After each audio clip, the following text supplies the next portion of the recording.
A gente está aqui no interior de São Paulo e ali naquela casa de esquina houve uma denúncia de que existem bolivianos supostamente trabalhando como escravos. A gente veio aqui acompanhar a operação e apurar essa denúncia. O pessoal está fiscalizando, a auditoria está aqui, não sei se eles estão regulares, os trabalhadores, e eles não param de trabalhar um segundo. Olha isso aqui. Tanto de micropartículas de tecido. Olha a sujeira. Olha isso. Tem uma mulher que está com máscara, mas a maioria deles estão sem máscara. Imagina a quantidade de problemas respiratórios que eles não podem ter em decorrência disso, dessa inalação. As instalações são super de risco. Esse extintor de incêndio foi carregado em 98, gente. 98. O termômetro está vermelho, quer dizer que está descarregado. As pessoas trabalham lá embaixo.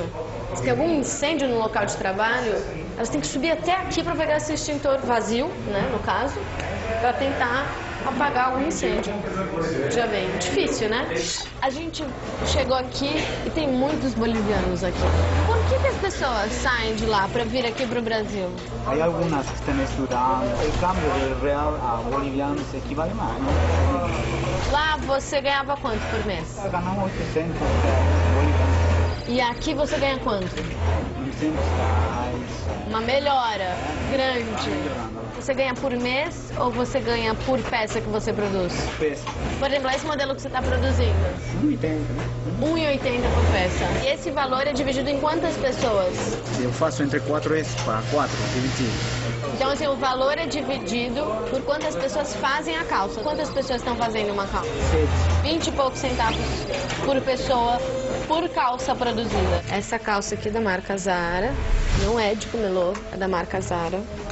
O pedido Zara. E aqui o pedido que foi feito pela Rhodes, da marca Zara. As grandes marcas acabam transferindo sua produção para uma empresa de confecção que, por sua vez, transfere para essas pequenas como essa que encontramos hoje. Quando o consumidor acha que está pagando R$500, R$1.000 ou um preço muito grande pela peça que compra, ele pensa que está comprando toda uma qualidade atrás disso. E às vezes não está. Então alguém está lucrando mais do que aquilo que diz que vende, né, do que ele diz que lucra para o consumidor. A partir da denúncia que nos levou a esse operativo, foi detectado que havia problemas na cadeia de produção da Zara, que funciona assim. A multinacional fornece uma peça piloto para suas intermediárias, que repassam a produção para oficinas clandestinas, que produzem de fato a roupa, que você vai encontrar nos melhores shoppings da cidade. Uma situação dessa aqui, a gente pensa que só acontece em lugares afastados e de difícil acesso, né? Isso aqui a gente está na zona norte de São Paulo. Eu acho que a sociedade não quer enxergar isso, né?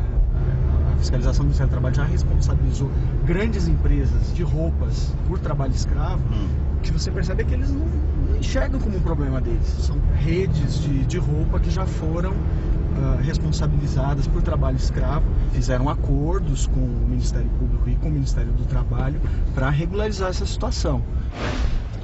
Você vai ficar aqui na esquina, ninguém ainda sabe que estamos aqui. Aí tem um pessoal ali no portão, ó. Tem 2 policiais federais junto com eles, né? Vamos ver o que vai acontecer. Uma coisa importante dizer é que tinha cadeado na porta. Tem cadeado? Tem. A gente pode chegar agora? Pode? Pode. São 2 oficinas.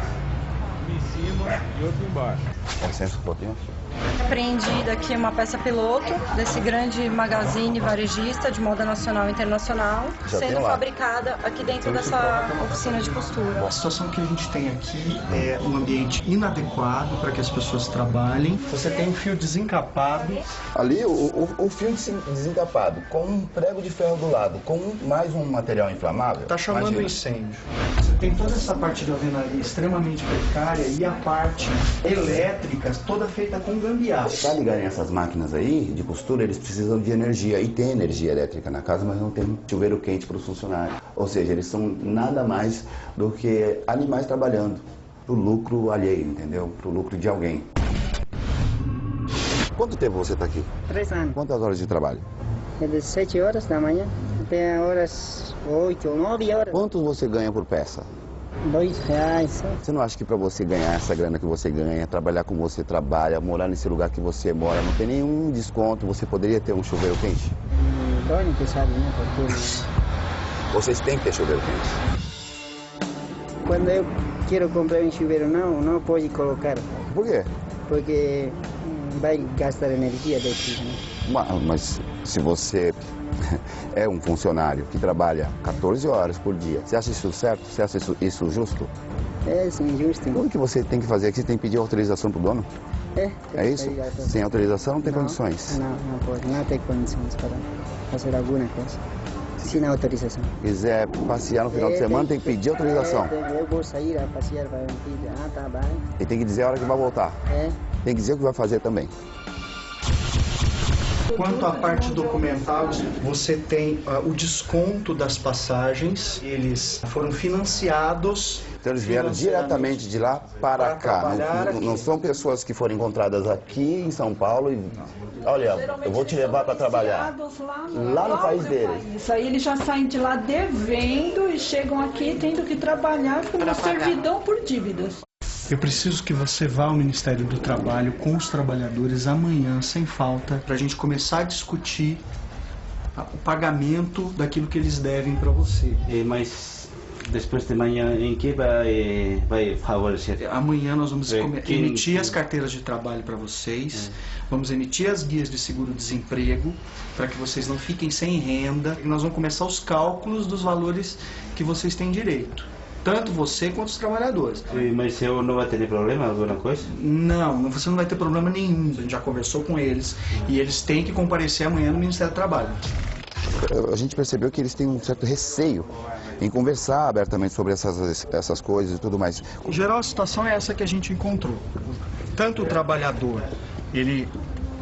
na entrevista ele defende o dono da oficina, quanto o dono da oficina defende a confecção, defende a marca para a qual ele trabalha. Porque eles estão subsistindo aqui. O primeiro medo deles é perder esse quase nada que eles têm, que é comida e um lugar para morar. O que me deixa mais sem palavras é essa quantidade de marcas grandes que, de uma maneira ou outra, elas fomentam ainda mais, elas investem nesse tipo de mão de obra escrava que não se pode admitir, de jeito nenhum. Isso é uma pouca vergonha, isso dá uma falta de respeito com o ser humano, entendeu? E são grandes marcas.